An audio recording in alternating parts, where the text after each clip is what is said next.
It's a real pleasure to be able to join you guys this evening to talk about stigma.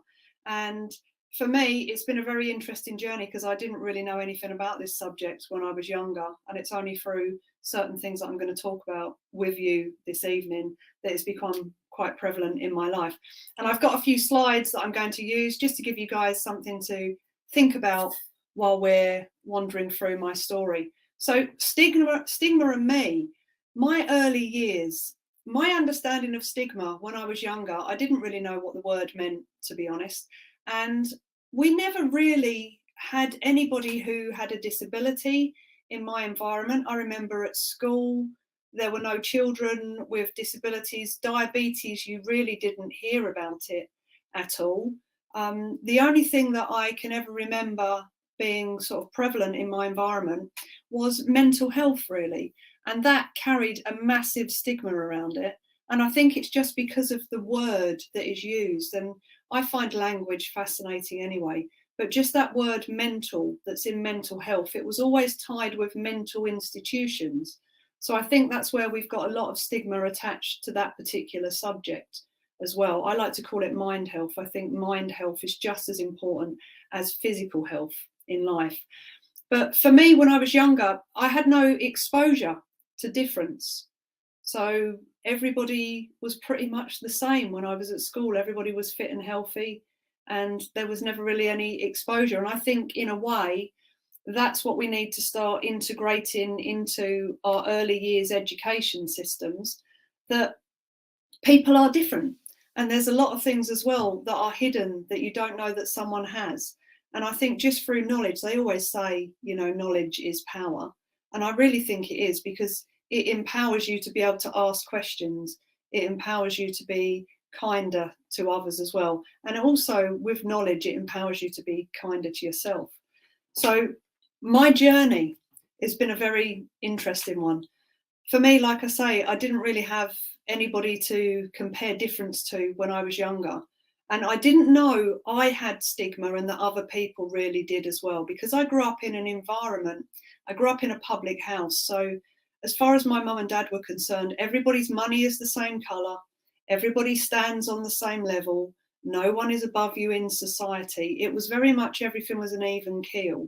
And we didn't have any discrimination in that environment. My dad wouldn't allow it.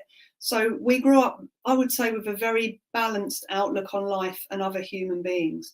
It was only when I actually became disabled myself that I suddenly found myself in a world where all of a sudden people were looking at me, because I'd been fully able-bodied until 17 years old, and then following a spinal injury where I became paralysed from the chest down. When I came out of hospital, I was having to use a wheelchair. And I remember going into the town with my sister in a wheelchair, and literally after 20 minutes, I said to her, "You're going to have to take me home." And she said, "Why do you want to go home? We've only just come out." I said, "Because everybody is looking at me, Helen." And she said, "Don't be so silly. No one's looking at you." And then I said to her, "Well, you know, when we're going down here now, just pay attention to what people are doing when I'm pushing along." And for me, it was just every face, it felt like, it probably wasn't, but it felt like every face I was going past was just staring at me. And they weren't staring at me with a smile on their face, or they weren't asking me questions. It was like literally a blank stare. And it just felt like everyone was thinking. This is a massive assumption as well. I was assuming what they were thinking. That they were thinking, you know, what's wrong with her? There's something different about her. There's something not normal about her. And I suddenly felt within myself a feeling that I'd never had before in my life, which was that now I'm different, and that there was something wrong with that. It was really interesting. I felt some sort of shame around not being the same as everybody else, or suddenly being different to how I was. And I found it really, really hard to deal with. I honestly did.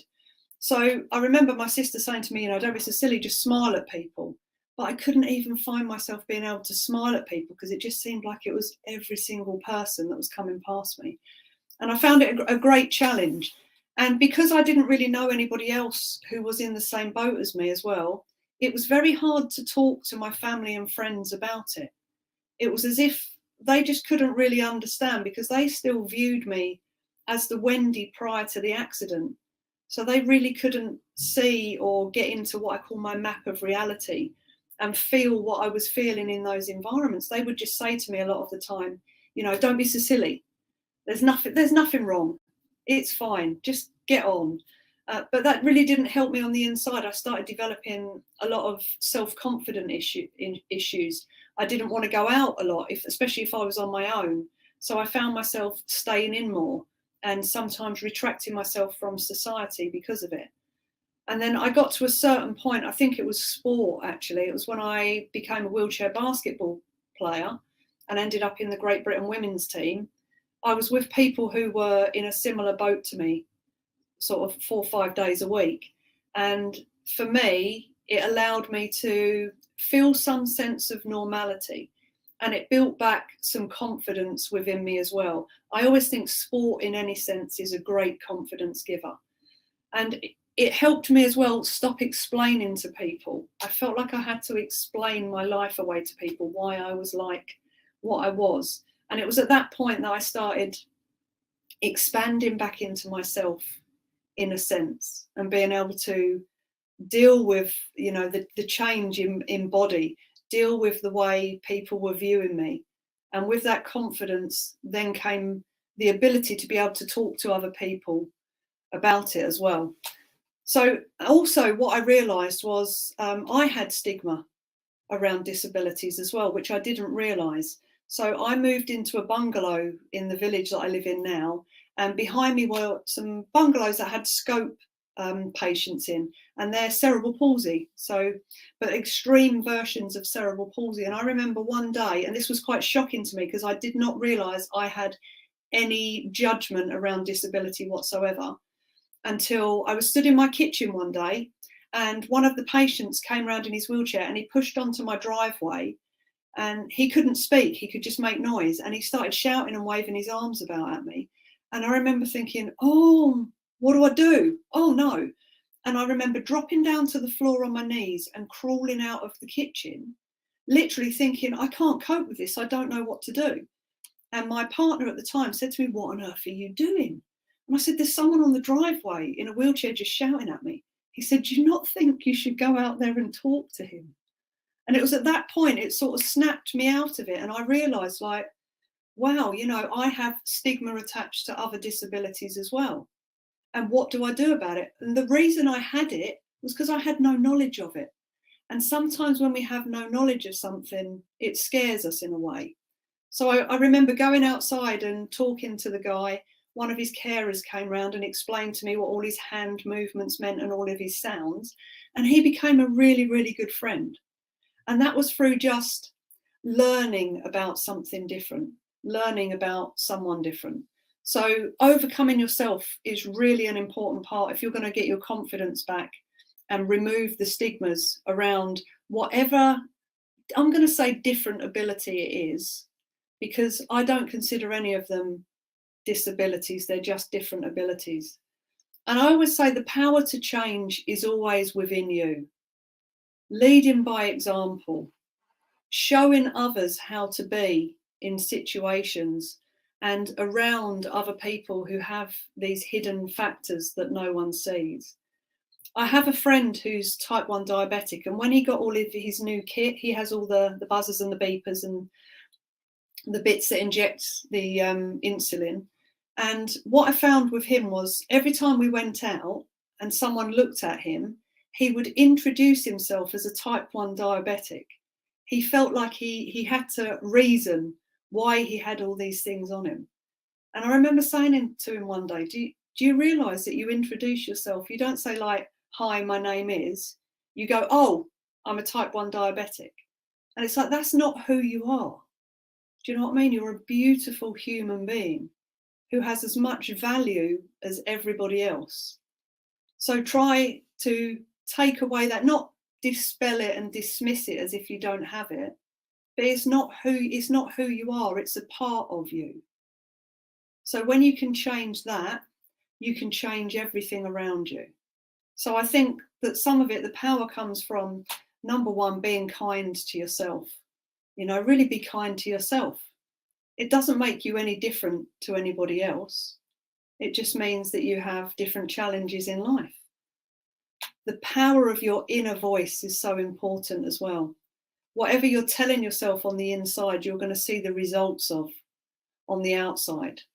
So just be kinder to yourself. There's nothing wrong with you, and there's no shame for having any of these, whether it's a physical disability like mine, whether it's mind health, or whether it's diabetes, or whether it's MS or fibromyalgia, or any of these things. There's no shame in it. It's just part of your human makeup at the time. So I would say celebrate it and appreciate it and educate others. I do like to talk about, the different aspects of the disability for me. So if I have small children, normally this is the one that gets me because I walk with a walking stick. So when I'm going into a supermarket, a parent might be coming out with a child, and the child will be pointing and staring and going, Mum, why has that lady got a stick? And the parents always go, oh no, stop that, don't point, don't stare, it's rude. And I always say it's not rude, let them ask a question. Because it's that mentality, it's that old mentality of don't ask the questions, let's push it under the carpet, let's ignore it, That's what's got us into the place of having stigma, and then people developing limiting self-beliefs around themselves. So for all of us, if we want to move forwards in any way, shape or form, we have to start on the inside and just be the change. You've heard this, be the change you want to see. You are the change. Educate others. Let's take away the stigma from all types of different ability, because there is no different ability. We are just all the same, and we are all one.